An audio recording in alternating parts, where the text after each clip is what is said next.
তো hello' YouTube family welcome back to my channel Afzal blogs. তো আজি ৰাতিপুৱা ওলালোঁ মানে আপোনাৰ গুৱাহাটী যাব লাগে। মানে গুৱাহাটী যোৱাৰ কাৰণটো হ'ল মানে এইখন ডিউকখন মানে আজি লোৱা প্ৰায় 1 বছৰে হ'ব, বেছি দিন বাকী নাই আৰু 10-15 দিনমান বাকী আছিল। তো বাইকখন মানে এক্সিডেণ্ট হৈছিল। এক্সিডেণ্ট মানে সৰু ভাইটিয়ে মানে পেলালে, তো এইবোৰ ভাঙিছে দেখিছে চাগে। আৰু এই মিটাৰটো বেয়া হৈছে, মিটাৰটো আৰু এই দুটা ভাইজা আৰু এই ভৰি থোৱা ফুট ৰেঞ্চ, এই ফুট ৰেঞ্চ এটা ভাঙিছে। তো এতিয়া বাইকখন মানে বোলো আজি লৈ যাওঁ গুৱাহাটী।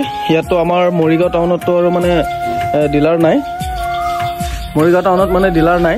তো এতিয়া মৰিগাঁৱতো নাই, নগাঁৱত আছে। কিন্তু আমি যিহেতু বাইকখন লৈছিলোঁ আপোনাৰ লায়ন্স ক্লাব গুৱাহাটী বামুণী মৈদামৰ পৰা অলপ আগত যাই পেলাই, তো তাত যাব লাগিব। তাত গৈ পেলাই বাইকখন মানে ঠিক কৰোঁ। আৰু লগৰ এটাক কৈছোঁ সোণমণি, সিও যাব লগত। তো বলক আমি ভিডিঅ'টো আৰম্ভ কৰোঁ। আজি ভিডিঅ'টো মটো ব্লগিং টাইপৰে হ'ব, কিয়নে বাইকত যিহেতু ৰাইড কৰিম বহুত দিনৰ পিছত। তো বন্ধুসকল মই আহিলোঁ সোণমণিক নিবলৈ। তো সোণমণি দেখোন এয়া নভেটিত আহি ৰখি আছিল। অঁ বাবা, তুমি ইয়াত আহি ৰখি আছা যে? আহিলোঁ, অলপ আগুৱাই আহি গ'লোঁ, তেল ভৰাব লাগিব। সেইকাৰণে আগুৱাই আহি গ'লোঁ। সি মানে ইয়াত আহি তেল ডিপুটো, এইটো আমাৰ নভেটি তেল ডিপু, ভাৰত পেট্ৰলিয়াম। তো ইয়াত আহি ৰখি আছে। এতিয়া বাইকখন সি চলাব আৰু মই পিছফালে বহিম, তাকে ড্ৰাইভ কৰিব দিম। আৰু মই মানে বহুত দিন হ'ল মানে আপোনাৰ বাইক চাইক নচলোৱা হ'লেতো, গাড়ীখন লোৱাৰ পিছৰ পৰা গাড়ীখনতো এনি টাইম। তো মানে অলপ কিবা কেনেকুৱা লাগি আছে, মানে যোন নাজানা নিচিনা লাগি আছে। নাভাবিব যে লেবেল দিছোঁ বুলি, লেবেল দিয়া নহয়। মানে 1-1.5 বছৰ যেতিয়া বাইক এখন চলোৱা নাযায়, তো ঘপককৈ চলালে কিবা মানে আনকমফৰ্টেবল ফিল এটা হৈ আছে। এতিয়া তুমি চলাবা, মই ধুনীয়াকৈ ছাৰৰ নিচিনা অলপ যাম আৰু নে কি? বলক ঠিক আছে। তো আমি যাত্ৰাটো আৰম্ভ কৰোঁ, ভিডিঅ'টো চাই থাকক।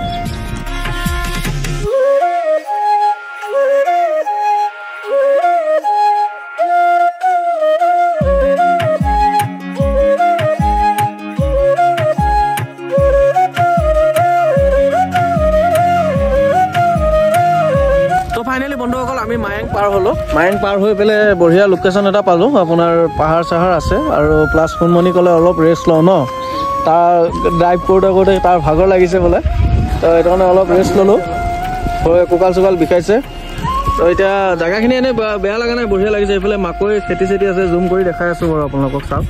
আৰু ইয়াত বঢ়িয়া এটা আছে, পথাৰৰ মাজত ধুনীয়া বিল্ডিং এটা বনাইছে, যোনে বনাইছে বঢ়িয়া বনাইছে। এইফালে এখন কিবা ইয়াৰ মানে বিল টাইপৰ, বিল নহয় আৰু সৰু সুৰা কলং টাইপৰে আৰু এখন। এইফালে পূৰা সেউজীয়া ধাননি পথাৰ চাৰিওফালে। এইফালে এটা ইটা ভাটাও আছে এইটো। তো এইখিনি একচুৱেলি পবিতৰা পৰে, এইটো চাইড পবিতৰা পৰে, মানে অভয়াৰণ্যখন যে আমাৰ এই পবিতৰা অভয়াৰণ্য এইটো চাইড পৰে। তো এনেকৈ আহি বন্ধুসকল আমি পাই গ'লোঁ চন্দ্ৰপুৰ। তো এয়া চন্দ্ৰপুৰ মানে মেইন থানাখন এৰি আহিলোঁ। তো এতিয়া ইয়াৰ ব্ৰহ্মপুত্ৰ নদীখন ইয়াৰ পৰা বাৰু স্পষ্ট দেখা নাযায়, আৰু অলপ আগৰ পৰা স্পষ্ট দেখা যাব। তো ভিডিঅ'টো চাই থাকক। আৰু বেছি দূৰ নাই, আমি ডিলাৰ পাই যাম নে কি?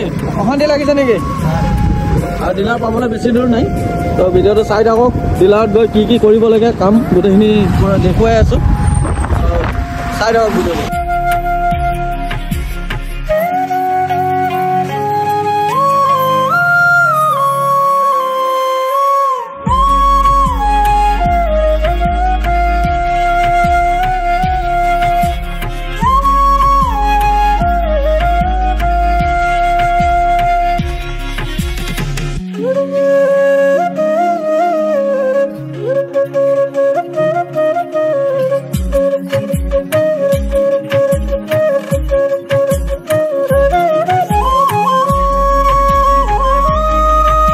তো ফাইনেলি বন্ধুসকল আমি আহি পেলাই KTM ছাৰ্ভিচ চেণ্টাৰটো পালোঁ হয়, কিন্তু পাই পেলাইও লাভ নহ'ল। কিয় কাৰণে আমি যিটো কামৰ কাৰণে আহিছিলোঁ সেই কামটো মানে ইয়াত কৰিব নোৱাৰিলে। কাৰণটো হ'ল মানে মোৰ যিখন বাইক আছিল এইটো এক্সিডেণ্ট যে হৈছিল আপোনাৰ, ইয়াৰ মানে প্ৰব্লেমটো আছিল এই ভাইজাৰটো গৈছে আৰু মিটাৰটো গৈছে, তাৰপিছত এইটো ছাইডৰ ভাইজাৰটো ভাঙিছে আৰু ফুট ৰেঞ্চ এটা ভাঙিছিল। তো এতিয়া কথা হ'ল কি, মানে আপোনাৰ যিটো প্ৰব্লেমৰ কাৰণে ইয়াত আহিছিলোঁ, সিহঁতে এতিয়া আকৌ ইয়াৰ পৰা মোক নগাঁও পঠাই দিলে যে তুমি নগাঁৱত যোৱা, নগাঁৱত খালী আছে, নগাঁৱত কম সময়ৰ ভিতৰত হৈ যাব। তো এতিয়া আকৌ গুৱাহাটীৰ পৰা মৰিগাঁও যাব লাগিব, মৰিগাঁৱৰ পৰা আকৌ অহা সোমবাৰে নগাঁও যাব লাগিব। তো ভিডিঅ'টো এইখিনিতে সামৰণি মাৰিব লাগিব, কিয়নো ইয়াত যিহেতু কামেই নহ'ল, এতিয়া ইয়াৰ পৰা যাব লাগিব। তো ভালে থাকক, সুখে থাকক, তাৰে কামনা কৰিলোঁ বন্ধুসকল।